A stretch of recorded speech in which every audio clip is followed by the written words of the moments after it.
Oh, it seems that every so often as I'm doing an oil change, I can't help but to think of how sometimes the cheapest of oil changes end up with a huge list of recommended services. We're talking engine air filter, wiper blades, cabin air filter, and sometimes everybody's favorite, blinker fluid. It's almost impressive to me how a $19.99 oil change can turn into hundreds of dollars in recommended services. The reality is, a lot of the recommended services from quick lube shops aren't overcomplicated jobs. They don't require special tools. They don't require a high degree of training. A lot of times, it's basic hand tools and some inexpensive parts that are required. In this video, I'm going to show you how to save yourself a few bucks with just a couple of minutes of sweat equity by replacing the cabin air filter in your GMT800 truck or SUV yourself. Let's get into it.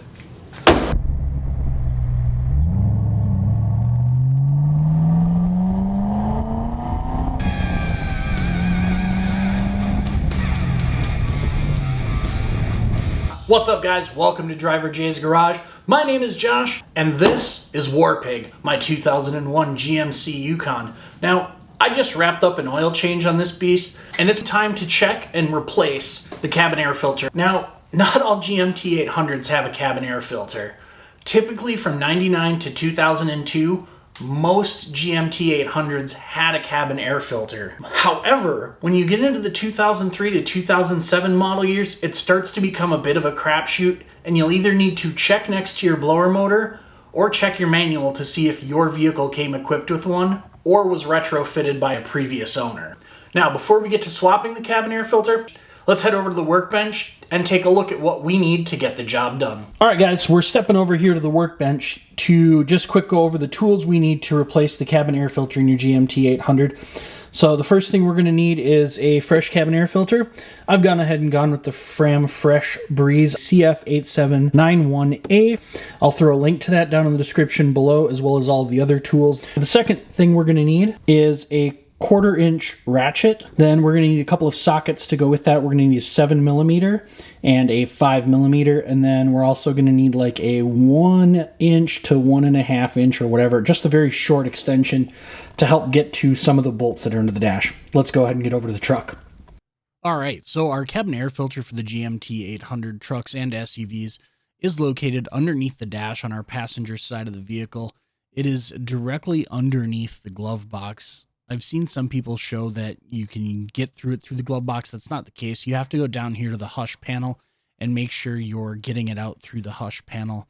And we're going to need just a couple of quick things here. We're going to need our 7mm socket to go ahead and get this loose. You can also use a nut driver for a couple of these, but one of them that's way back underneath and behind the center console is a pain.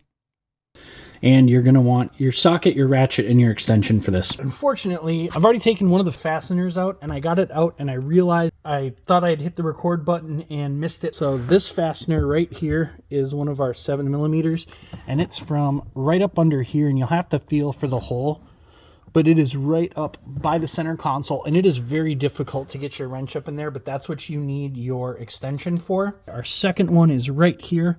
I've already got it partway off, so we're just going to go ahead and resume getting this one out. And actually, that is easy enough that I can do that one by hand now that it's broken loose. So we've got two of our fasteners loose again here. And our final one is all the way over here, right here, up against the outside edge of the passenger footwell. And we'll go ahead and get our wrench on here and get this baby turned out.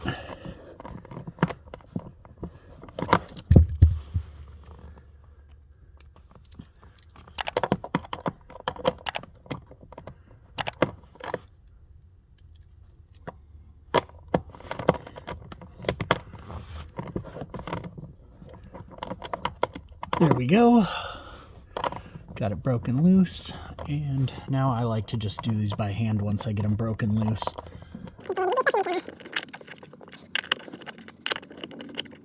There we go. And all three of our fasteners are out.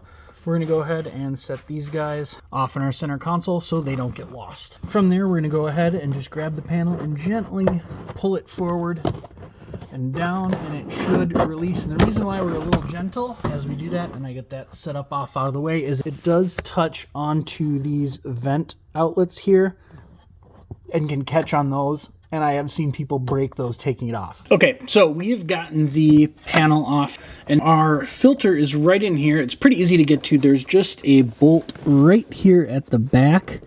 It is a little bit hard to see and get the camera into focus on, but there is a 5mm fastener here. We're going to need to go ahead and take that off, and then this whole panel right here is going to come off, and our filter will be right inside there. The beauty is once you break the initial tension loose, you can just go ahead and run it out by hand,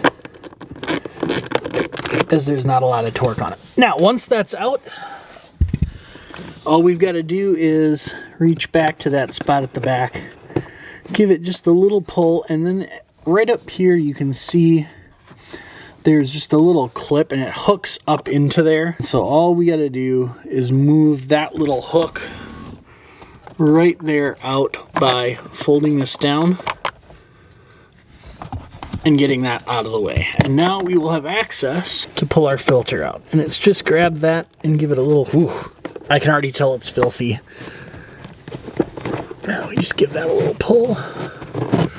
And I am gonna guess that the previous owner never replaced this. Now that you have the first air filter out, don't go patting yourself on the back just yet. You actually have one more air filter that is crammed up inside of there in most cases. And I can feel mine, and we just need to get our arm in and pull that out.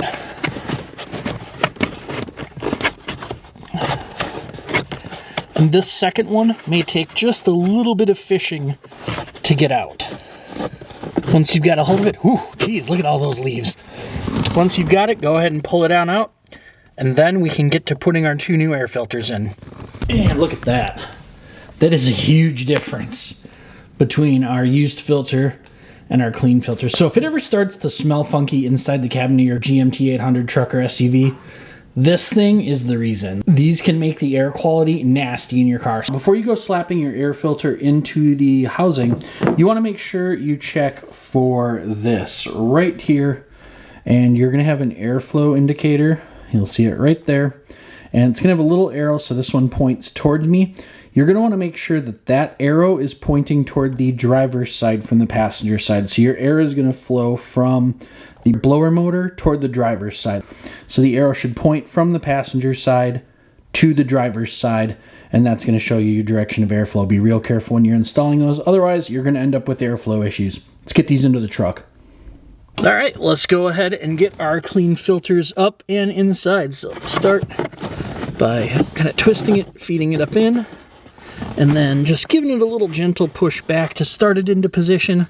Then we'll take our second filter, feed it up and in, and that'll help get our other one stabilized and into position. It does take a little bit of force to do that. And then we'll go ahead and get our cover back on. Now, I like to replace my cabin air filter every oil change, but GM does recommend 15,000 miles. This is a tool I didn't include in my initial because you don't really need it for this job. But this guy comes in real handy.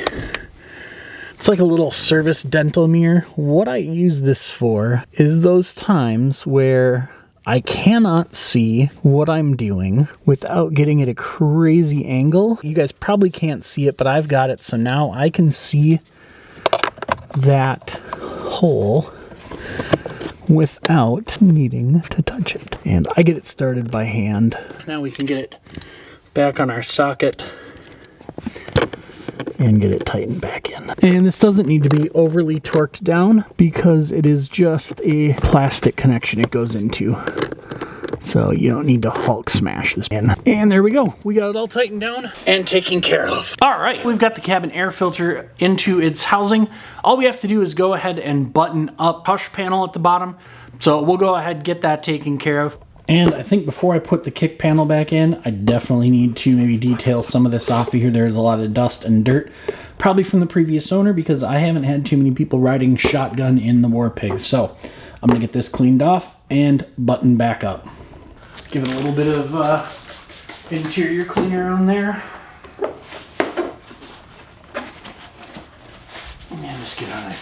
down. Look at that. Much, much better. Probably should throw that down since we're wiping it down on the hood. But now it'll look nice and clean before it goes back in there. And these are all just little small, while you're in there, jobs that you can do. I am using Chemical Guys Interior Cleaner, and I'll throw a link to that down in the description below. So, let's get it buttoned back up. Get that back into place, making sure that we align it to our vents. And I just kind of stick my hand down there and go for feel on that. And there, that's back into place. And now we just got to run our fasteners back in, and we'll just look at those visually. All right, we'll get these fasteners run back up in.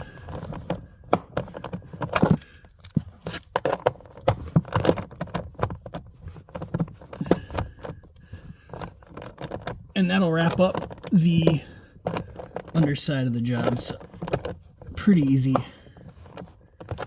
to get everything done. So there is our other connection right up here. And we'll go ahead and run the next fastener in there.